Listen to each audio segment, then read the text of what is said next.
বাঁচা আর হারিয়ে যাওয়ার খেলা সবার মাঝে এমনি ভাবেই ফুরিয়ে আসে বেলা। দূর পাহাড়ের মেঘরা নামে ঘাসে, তোমার আমার ঘনিয়ে আসে খেলা।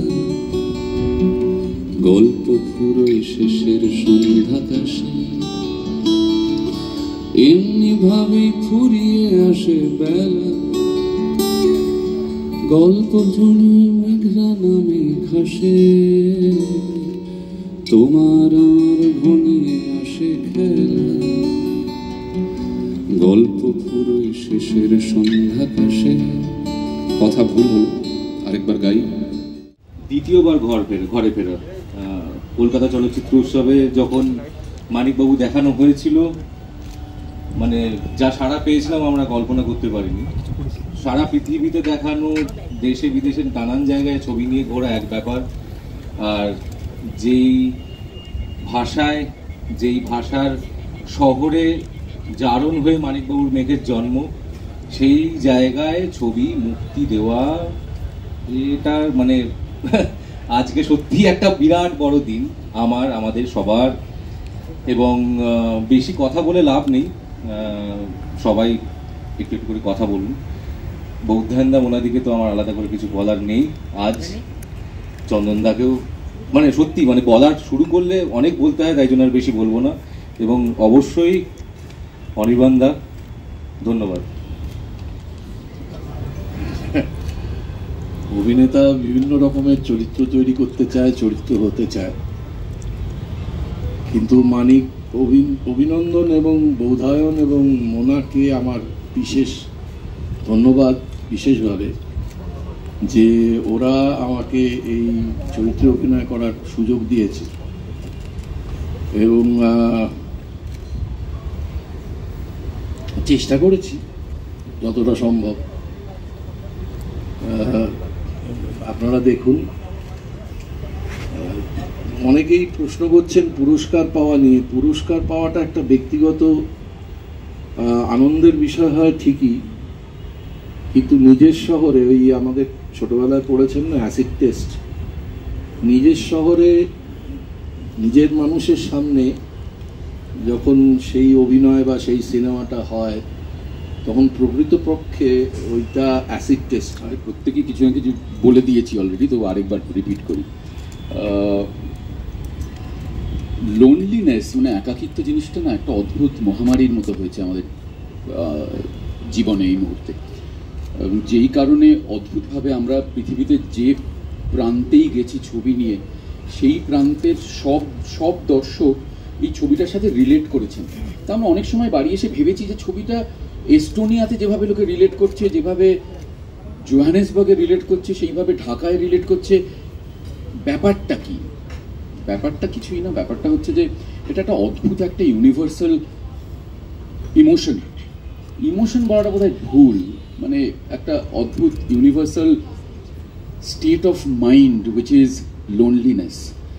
সেই লোনলিনেসটা ধরার চেষ্টা করলো একজন যে নিজেও কিন্তু জীবনে অসম্ভব একাকিত্বে ভুগেছে একটা সময়, অভিনন্দন বন্দ্যোপাধ্যায়।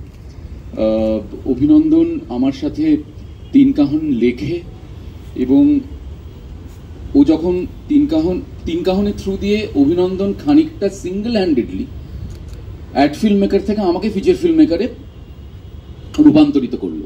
তখনই অভিনন্দনকে আমরা কথা দিয়েছিলাম যে যেদিন অভিনন্দন নিজে একটা স্ক্রিপ্ট নিয়ে আসবে, আমরা ওর ছবি প্রডিউস করব। আমার বাংলাটা খুবই মানে অ্যাভারেজ, জন্মসূত্রে মারবাড়ি, ভালোবাসার সূত্রে বাঙালি বিয়ে করেছি। So thank you so much for coming here and covering this film. এটা খুবই ছোট ছবি কিন্তু বিশাল হৃদয়ের ছবি। আর অনির্বাণকে আমার বিশেষ ধন্যবাদ যে ও এরকম একটা ছবির সাথে দাঁড়ালো পাশে এসে। ইন্দ্রনীলকে অনেক ধন্যবাদ যে হি এক কথায় he said I'm here, I'm with you. So I'm very overwhelmed with the support this city is giving. খুব ভালো লাগবে যদি এই গল্পটা সবাই দেখে 12th জুলাই অনওয়ার্ডস। কয়েকটা ছোট্ট রিলিজ, কয়েকটা সিনেমা ঘরে চলবে। দেখুন, হিরোর ছবি সবাই দেখে আর লুজারের ছবিও সবাই দেখে, গিমিক্স আছে, কিন্তু এরা যারা মাঝখানে থাকে তাদের কিছু চমক নেই, ভীষণ মান্ডেন লাইফ, তাদের গল্প বলা খুব দরকার, কেননা আমরা সবাই সেই মাঝখানেই আছি। সো ওরকম একটা চেষ্টা হয়েছে, আশা করি সবার ভালো লাগবে। Over to Bodhayan. না, সেটা আমারই সৌভাগ্য বা আমারই ভালো লাগছে, কারণ এই ছবিটার নির্মাণের সঙ্গে আমি কোনোভাবে যুক্ত নই, কিন্তু পরবর্তীকালে এই থিয়েট্রিক্যাল রিলিজের সময় বৌদ্ধান্দা এবং মোনালিসা দি এবং অভিনন্দন আমাকে যখন বলেন এই ছবিটার কথা, এবং তখনই আমি ছবিটা দেখতে পাই, ছবিটা দেখার সুযোগ পাই। ওরা আমাকে ছবিটার একটা স্ক্রিনার পাঠান। ছবিটা দেখে কি বলবো, মানে খুব ভালো লেগেছে, দারুণ লেগেছে, অসাধারণ লেগেছে। এইগুলো মানিকবাবুর মেঘের ক্ষেত্রে খুব চট করে বলে দেওয়া যায় না, মানিকবাবুর মেঘ এমনই একটি ছবি। কিন্তু আমি এতটুকু বলতে পারি যে মানে মানিকবাবুর ঐতিহাসিক গুরুত্ব থাকবে বাংলা ছবিতে। চন্দন সেনের অভিনয়ের কারণেও অভিনন্দনের এই ভাবনা এবং সেটাকে পর্দায় চলচ্চিত্রায়িত করার যে এই যে কাজটা, এটার সাথে যে আমি জুড়তে পারলাম, মানে আমি বিশ্বাস করুন আমার কোনো কৃতিত্ব নেই এই ছবিটা যে ছবি হয়েছে সেটার জন্য আমার কোনো কৃতিত্ব নেই, কিন্তু সদর্থেই যদি আমার নামটি এই ছবিটার সঙ্গে জুড়ে আছে বলে আমাকে যারা ভালোবাসেন, যারা আমাকে বিশ্বাস করেন, তারা যদি এই ছবিটা দেখেন তাহলে সত্যি আমি খুব আনন্দ পাবো। এই ছবিটা যত সংখ্যক মানুষের কাছেই পৌঁছক না কেন, সেই সংখ্যক মানুষের কাছে এই ছবিটা একটা দীর্ঘ স্মৃতি হয়ে থাকবে বলে আমি মনে করি। তুমি একটা গানও গেয়েছো এই ছবিটায়। সেইটা অভিনন্দন আমাকে বললো যে ও এইটা শুটিং শেষ করে এই গানটা লিখেছিল, এবং প্রাইমারিলি কোনো প্ল্যান ছিল না এই গানটা, কিন্তু তারপরে বৌদ্ধান্দা আমাকে বলেন যে এরকম তুমি একটা গান করবে। আমি বললাম আমি দেখুন বৌদ্ধান্দা, আমি গান শিখিনি, আমার রেঞ্জের মধ্যে যদি হয়, যদি আমি সেই গানটা গাইতে পারি তাহলে আমার গাইতে কোনো অসুবিধা নেই, আমার গাইতে ভালোই লাগে। গানটা শোনার পর আমার এত ভালো লাগলো, মানে আমি বিশ্বাস করুন আমাকে যে গানের স্ক্র্যাচটা পাঠানো হয়েছিল সেটা আমি প্রায় 50-60 বার শুনেছি। আমি গানটা আমরা বম্বেতে রেকর্ড করেছি, রেকর্ড করে আসার পর আমার অন্তত 100 বার শোনা হয়ে গেছে। মানে it's a very loopy song, সারাদিন ধরে শুনে যাওয়ার মতো গান, আর এত কানেক্ট করা যায় গানটার সঙ্গে। এবং আমি ছবিটা দেখেছি বলে জানি গানটা কিভাবে ছবির সাথে কানেক্ট করে, কিন্তু ছবি ব্যতি রেখে ওই গানটার মধ্যে এমন একটা ডিপ কানেকশন, শুভজিৎ মুখার্জির যে সুরারোপ এবং সঙ্গীত পরিচালনা এবং অভিনন্দনের নিজের লেখা গান, তো খুবই ভালো এক্সপিরিয়েন্স। এখন সেইটা আমি শুনছি যে ছবির এন্ড ক্রেডিটে সেই গানটা জুড়ে যাবে, সেটাও একটা ভালো লাগা। বাংলা সিনেমা মানে আবার বলছি, এটা কোনো টেলিভিশন সিরিয়াল নয়, কোনো ওটিটি নয়, বাংলা সিনেমা। এবং যে সিনেমাটায় এটা গোটাটা মিলিয়ে একটা সিনেমা যেটা আপনি হারিয়ে যেতে পারেন, একা বসে থেকে হারিয়ে যেতে পারেন। আপনার মনে হতে পারে এটা আমার গল্প, পাশের লোকটারও মনে হবে এটা আমার গল্প। এই ঘটনাটাই যার মধ্যে রয়েছে। এই সিনেমাটা যতটা সিনেমা তার থেকে বেশি ফিলিং, এবং এই ফিলিংটা মাফ করবেন, আমার কলকাতা ফিল্ম ফেস্টিভ্যালে যখন ওই নন্দন 2-তে দিয়েছিল, তখন যতজন বসতে পারে তার থেকে অনেক মানুষ ভেতরে বসেছিলেন। যথারীতি বাইরে ছিলাম, যেটা আমার কাছে খুব অবাককর লেগেছে, 96 মিনিটে একজন লোক বাইরে আসে, এবং ফাইনালি যখন বাইরে এলো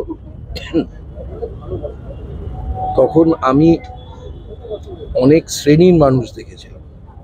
আমি শ্রেণী বলছি, কিন্তু যেমন আমার সারথি, যে ক্লাস 8 পাস, সে কিন্তু ওঠেনি। আমারই আর একটা সিনেমা, তাকে বলেছিলাম দেখবি, সে বলেছিল হ্যাঁ দাদা দেখবো। এখন দেখো হাফ টাইমে উঠে চলে গিয়েছি। তো সুতরাং ও যে ওর নিজস্ব মনোভাব ব্যক্ত করতে পারে না তা নয়। এছাড়া ইয়াং কিছু ছেলে মেয়েকে দেখেছিলাম যারা আমি তাদের মধ্যে অন্তত 5-7 জনকে দেখেছিলাম যারা একটা টিম, কিন্তু কেউ কোনো কথা বলছে না, হয়তো পরে গিয়ে বলবে। আমার কাছে ছবিটা এইরকম। মানিকবাবুর চরিত্র যেটা সেটা নাকি একটু বল, মানিকবাবুর চরিত্র একটা নিঃসঙ্গ লোক, বাবা সম্পূর্ণ বিছানায় এবং মেন্টালি ডিরেলড, একটা খুব ভেঙে পড়া বাড়ির মধ্যে থাকে। বাড়িওয়ালি উঠতে বসতে গালাগাল করে, কেন ছেড়ে দিচ্ছে না ঘরটা। ও ছাড়তে পারছে না কারণ বাড়ির ছাদে প্রচুর পরিমাণে গাছ লাগিয়েছে। বাবা চলে যাওয়ার পর যখন ওকে বাধ্য করা হয় আর কি, যে বলা হয় যে এবার ছেড়ে দাও, এতদিন বাবার দোহাই দিয়ে কোথায় নিয়ে যাবো এসব ছিল, এবার ছেড়ে দাও।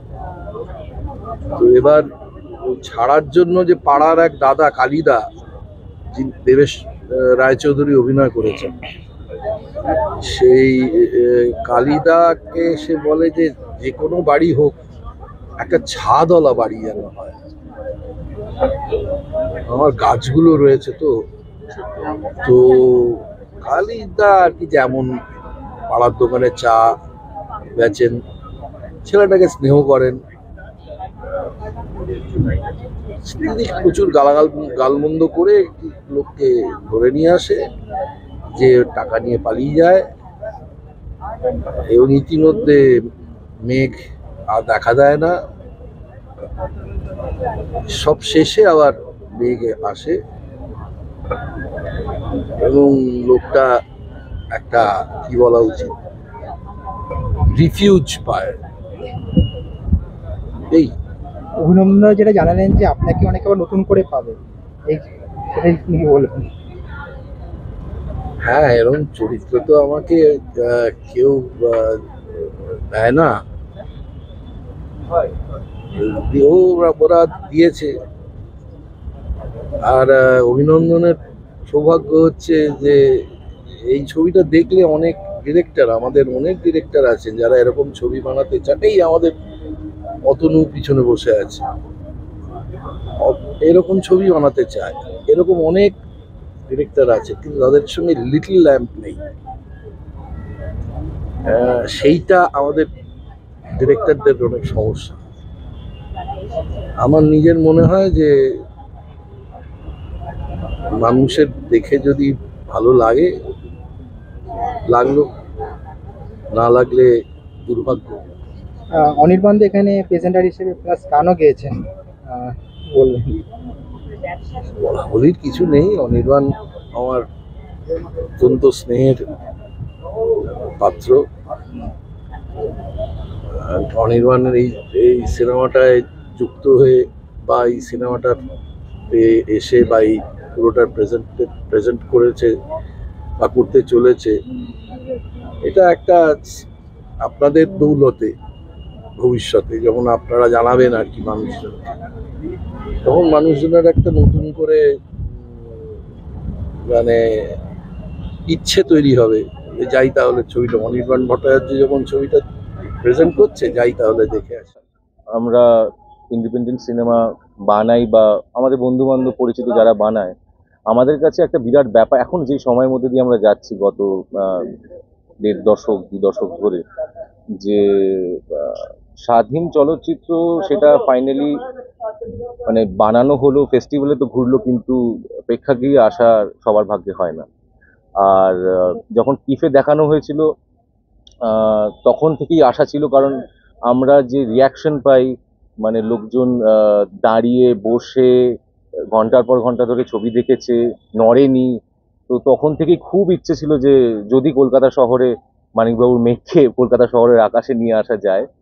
তো অবশেষে নিয়ে আসতে পারলাম, এবং এটা একটা আনন্দের বিষয়, এবং আমারও খুব আগ্রহের বিষয় যে বাংলা এবং বাঙালি কিভাবে ছবিটা নেবেন।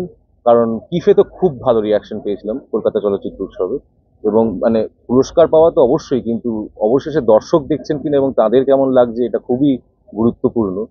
তো সেই নিরিখে তো খুবই উত্তেজিত, আনন্দিত, দেখা যাক কি হয়। যেটা বলতে গেলে সেটা হলো গিয়ে যে চরিত্র যেরকম চরিত্রের মনন এবং তার যা যাপন সেইটা ফুটিয়ে তোলার জন্য একটা রঙের ব্যাপার আসে মাথায়, যে চরিত্রের সাথে যেটা একটা অনুরণন হবে ছবির সাথে দেখার সাথে, সেটাও আর একটা লেয়ার অফ স্টোরি টেলিং যদি বলেন, সেই ইংরেজিতে বললে যাকে বলতে হবে হেড স্পেস, ক্যারেক্টারের হেড স্পেসে ঢোকা। তো মানিকবাবুর অদ্ভুত জগৎ মানিকবাবুর মেঘে দেখা যায়, এবং সেইটাকে চিনিয়ে দিতেই, সেটার মধ্যে নিয়ে যেতেই সাদা কালোর পরিকল্পনা। ছবিতে রঙও আছে, এবং যখন রং আসে এবং যখন রং যায় বা কখন সাদা কালো হয় সেটা ছবি দেখলে, এটা আমি মুখে অ্যাকচুয়ালি এখন বলে দিতে চাই না ছবি না দেখা অবধি। যেমন সাদা কালোও আছে তেমন রঙও আছে ছবিতে, এবং সেটা না দেখলে এখন বলে দেওয়াটা উচিত হবে না। 12 তারিখ মুক্তি পাচ্ছে, দর্শকদের যদি কিছু জানতে চান। হ্যাঁ, এটাই বলার যে কলকাতা চলচ্চিত্র উৎসবে আপনারা যারা এসেছিলেন, হল ভরিয়ে ভালোবাসা দিয়ে দেখেছেন, গণমাধ্যমে লিখেছেন, সোশ্যাল মিডিয়ায় লিখেছেন, ভালোবাসা দিয়েছেন, আমরা আপ্লুত হয়েছিলাম। তখন থেকে ইচ্ছে ছিল মানিকবাবুর মেঘকে প্রেক্ষাগৃহে নিয়ে আসার, অবশেষে নিয়ে আসতে পারছি আমরা। এই 12ই জুলাই রিলিজ হচ্ছে কলকাতার নানান থিয়েটারে। আপনারা প্লিজ যান, ছবিটা থিয়েটারে গিয়ে দেখুন, কারণ ছবিটা থিয়েটারের জন্য ভেবে শ্যুট করা। কারণ আজকালকার সময়ে তো থিয়েটারে অনেকে গিয়ে দেখেন না বা দেখে ওঠা হয় না, কিন্তু বিশ্বাস করুন একটা ইমার্সিভ এক্সপিরিয়েন্স পাবেন শব্দ, দৃশ্য সব দিয়ে। তো অনুরোধ রইল 12ই জুলাই প্রেক্ষাগৃহে মানিকবাবুর মেঘ। ধন্যবাদ। 12ই জুলাই মুক্তি পাচ্ছে, এবং এরকম একটা ছবি রিলিজ করার পেছনে না সাহস লাগে। কেন বলছি, আর সেই সাহসটা কোত্থেকে এলো সেটাও জানাটা খুব ইম্পর্টেন্ট। যে প্রচুর ফেস্টিভ্যালে আমরা গেছি, এবং প্রচুর ফেস্টিভ্যালে গিয়ে দেখেছি যে লোকে হল ভরিয়ে ছবি দেখতে, এবং পৃথিবীর বিভিন্ন প্রান্ত। তখনই আমাদের মনে হয়েছে যে বিভিন্ন দেশের লোক যদি এত আনন্দ করে আমাদের সাথে বসে একটা বাংলা ছবি দেখতে পারেন, বাংলার দর্শক কেন দেখবেন না? সেটাই খানিকটা সাহস জুগিয়েছে যে এরকম একটা ইউনিক ছবি রিলিজ করা যায় কিনা, এবং সেটাই চ্যালেঞ্জ নেওয়া হয়েছে। 12ই জুলাই রিলিজ করছে ছবি। অনির্বাণদা রয়েছেন পাশে, অনির্বাণদা গানও গেয়েছেন এখানে, একটু বলুন। অনির্বাণের মানিকবাবুর মেঘের সাথে যুক্ত হওয়ার এই ঘটনাটা আমাদের অসম্ভব আনন্দিত করেছে। মানে আমরা আনন্দ তো পেয়েছি, আমরা অসম্ভব হাম্বলডও। কারণ অনির্বাণ ছবি না দেখে এই ছবির সাথে যুক্ত হতে রাজি হয়ে যায়। আমি অনির্বাণের সাথে কাজ করেছি আগে, এবং দেখেছি যে অনির্বাণের একটা সেন্সিটিভ মাইন্ড, একটা দর্শন আছে। এই দর্শনের সাথে আমার মনে হয়েছে যে আমাদের ছবির দর্শনের কোথাও একটা মিল আছে। তো সেই সূত্রেই অনির্বাণের সাথে দেখা করা, এবং অনির্বাণ এক বাক্যে রাজি হয়ে যাওয়া। অনির্বাণ মানিকবাবুর মেঘের সাথে যুক্ত হওয়া একটা জিনিস যেটা হয় সেটা হচ্ছে ওই লাইক মাইন্ডেড পিপল বলি না আমরা, যে কিছু মানুষ যারা একরকম ভাবে ভাবেন, কাজ করেন, কাজ করতে চান, তারা যদি একসাথে আসেন তাহলে বোধহয় সবারই ভালো হয়। তো আশা করা যায় এটা একটা মিউচুয়াল বেনিফিশিয়াল রিলেশনশিপ। সুতরাং মানে অনির্বাণের এতে কি পাওয়ার আছে আমি জানি না, কিন্তু আমাদের অনির্বাণের থেকে অনেক কিছু পাওয়ার আছে, এবং সেই জন্য আমরা অত্যন্ত কৃতজ্ঞ অনির্বাণের কাছে। 12 তারিখ মুক্তি পাচ্ছে ছবিতে, এবং দর্শকরা যদি কিছু জান দর্শকের জন্য একটাই কথা বলবো, যে যেটা মানে একটাই কথা বলবো, যে চিরকাল সবাই যেটা বলে এসছেন যে বাংলা ছবির পাশে দাঁড়ান, আমি পাশে দাঁড়াতে বলছি না। যদি ছবি ভালো লাগে দেখবেন, পাশের লোককে দেখাবেন, হ্যাঁ, কিন্তু যদি খারাপ লাগে তাও বলবেন পাশের লোককে দেখতে। আর কি বলবো।